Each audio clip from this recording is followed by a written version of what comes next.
sickness to there. 5 tips, the sickness to there. 6 tips, the sickness to there. Nama, tip 7 times and live. Nama, tip 7 times and live. Nama, tip 7 times and live. The sickness, the leprosy will go. 7 dips, the sickness, the sickness, the sickness, yes, it's gone. Yes, it's gone. Yes, it's gone.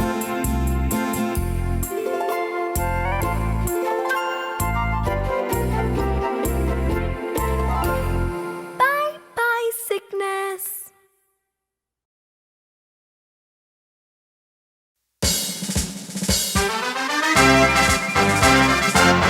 Clear? Okay, thank you so Yes, much. Yes, Elder, we hear you. Good evening, parents. Good evening, everyone who is watching this program. I would like to thank the Lord for this wonderful opportunity for us to just spend this 10 minutes just to get some tips in terms of parenting. We'll say radical statements, obviously, because we really need to get to the bottom of it. But all the same, we would like to start our program with Proverbs chapter 22, verse 6, which is just an ordinarily used verse. But all the same, we'll try to bring life into that particular verse. It's the only verse that we're going to be dealing with. It says, train up a child in the way that he should go. When he is old, and when he is old, he will not depart from it. So, firstly, I would just like to deal with the theological issues around this text. Firstly, you'd find that in terms of this particular text, it speaks to, from a Hebrew text perspective, it actually speaks to the career aspect, the grooming aspect, and secondarily to the spiritual aspect. So today I would like to deal with that bit more in terms of training up a child in the way that he should grow. So firstly, I would like to start, as I have promised you, that we are going to be radical where it is necessary. So the first thing is that I would like to start with a story of a watchtower man. So this watchtower man shares his oil. Was already it's a watchtower on the sea, right? He shares this oil with colleagues and the community that the community people that he stays with. So the end result of that process is that there is a ship that terribly wrecks and kills people. But when it is then investigated, it was discovered that that particular night he went out of oil and he could not bring the light that was necessary for the ship to dock properly. So what it means is that as it stands, we should always understand the purpose more than anything else. He did the nice thing to share oil with people, but at what cost did he do that for? So as parents who are already coming to our side, we have to understand that we are just as a piano. Owning a piano does not make you a musician. Also understand that you don't become a parent by owning a child. Let's start there. Because at the end of the day, it is all about what you do with that particular child that makes you a parent. You cannot say parent is a verb. We should understand that process. So that's point number one. Point number one, know your purpose as a parent. It takes a great deal as you get to delve into the details of this topic. It takes a great deal to be a parent. So I would like to bring to my first practical point to explain it now. Okay, there was this person who brought a mono stereo cassette. And when he was listening to music for a number of years, it was giving him just an a cappella side of things. Then that was the mono cassette player that was using for the years. Then he purchased a stereo cassette player. And then when he played the music, he was shocked after years to hear that the same cassette that was playing, there were a lot of beautiful music and sounds coming in to blend with the a cappella voices that he used to hear over the years. So I want you to understand that as a parent, you can be a mono cassette parent, or you can be a stereo cassette parent. When you are a mono cassette parent, if you are in leadership in a particular child's life, you find that if that child is moved to another parent who is not you, you'll be shocked with the terrible, great abilities that comes with that particular child. You say, is that child, oh, I was doing a very bad job in terms of trying to parent that child. So what I want you to understand is that as a parent, understand that the job of parenting is the job of trying to expand the territory of the child so that what you get out of that child is the best. Allow me to use marine technology, marine biology to explain this point further. So a well, when it's put in a pond, science have already confirmed that when it grows in accordance to how it is confined. So when you put a well in a small pond, it becomes the smallest fish in that pond. But when you put it in a place where it can actually grow at a bigger space, it becomes the biggest fish in the world. What are we saying when it comes to parenting?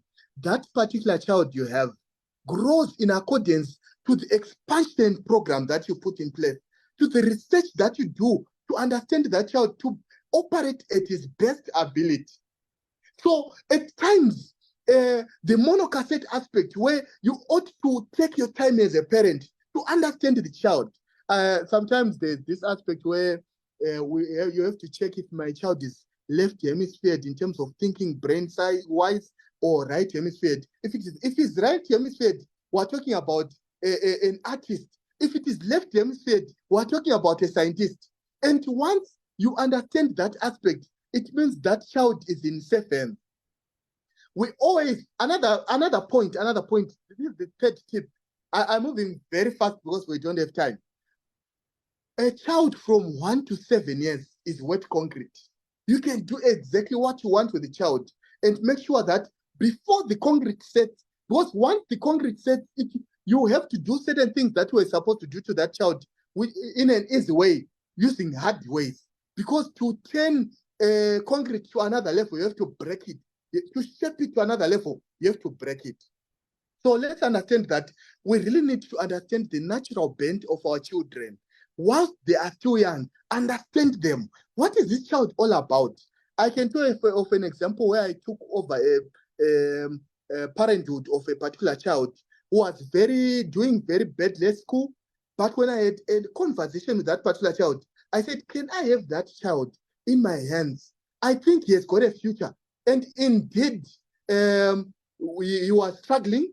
And when I took him, I studied him. And I realized that he can be a great person. Right now, as we speak, he's waiting to go to university to do his computer science and a science program for that matter, but someone who was supposed to fail in other hands. So this is one thing that I want to understand, that we ought to take our time. It's a big role to be a parent.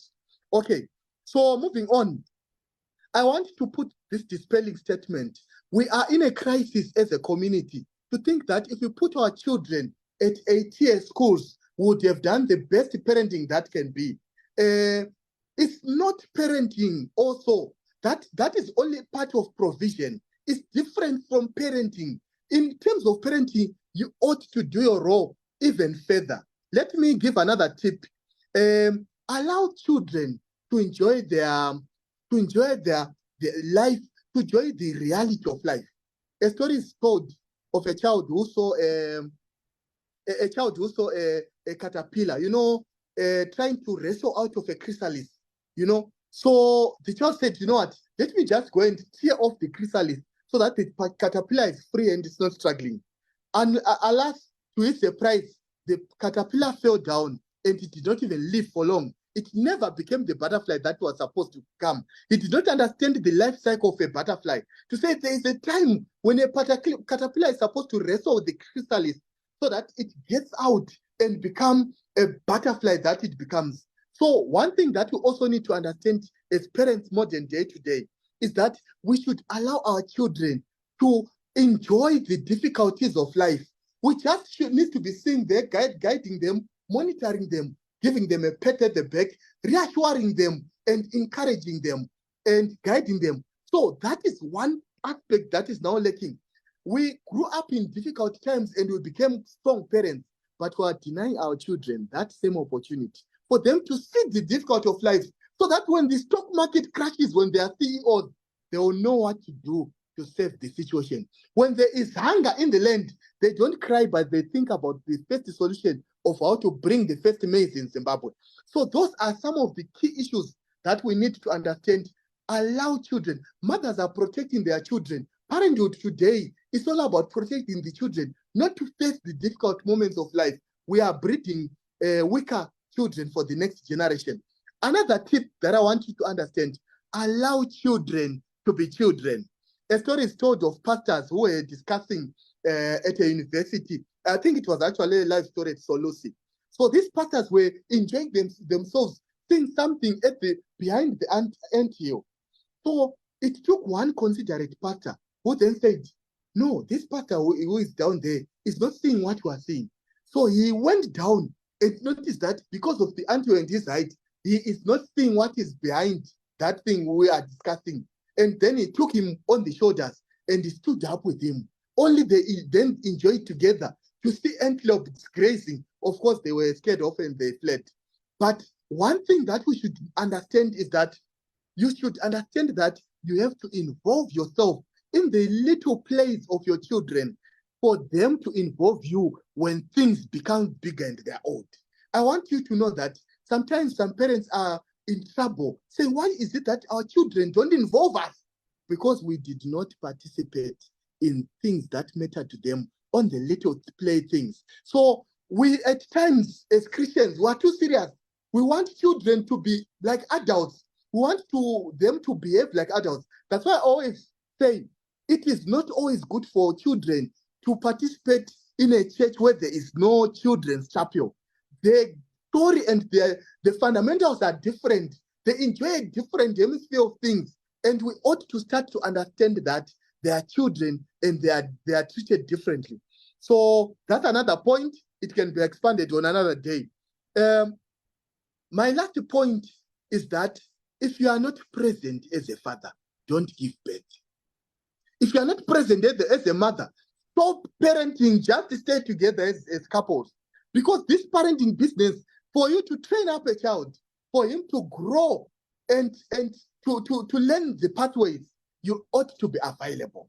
There's a pastor who has told, he's now grown up. All these stories I'm telling you are real-time stories.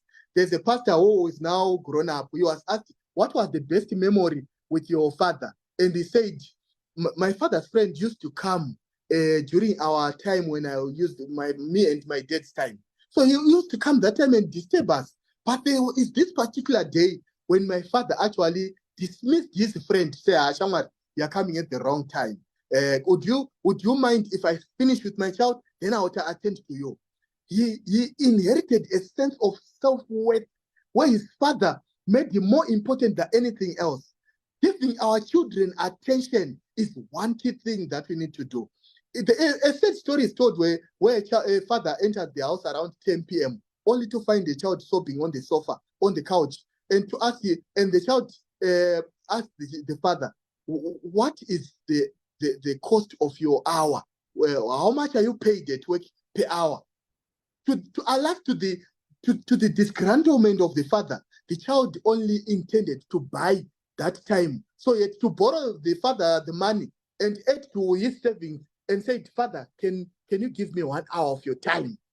It was an embarrassing moment for that particular father. But at the end of it all, he learned the hard way that he was supposed to be present. So these are the simple tips of parenthood. These are the simple tips of parenting. Understand your child. Be present at any time. Understand the child in terms of their abilities. Give them time and watch them as they experience life, and guide them through the process. And I'm sure we'll have more discussions around that. These are just the 10 minutes that I just had to share this moment with you. You can see the passion that I have around this area. But all the same, I would like to say, have quality time with your children. I'll end with a story of Elon Musk. He returned 14,000 workers. And one of the 14,000 workers was this man who used to sleep in a car to meet up with the production demands of the company. Imagine, and he was laid off. And when that then happens, that's when you realize that I'm jobless, and the people who I've been playing down are my family, and they're always there after everything is done and dusted.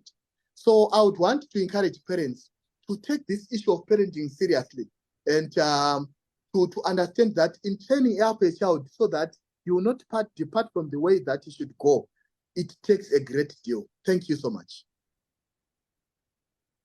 Amen. Amen. Amen. Amen. Hey. Thank you so much, Elder Masvavike, who is in Zimbabwe. You are connected, and we are broadcasting live, and I can see we've got viewers from UK. I can see we've got viewers from South Africa as well, and a few viewers who are in Azim. We are going to post it to Kenya as well, because those who are in who managed to get in the Zoom, one managed to join. There is UK, there is South Africa.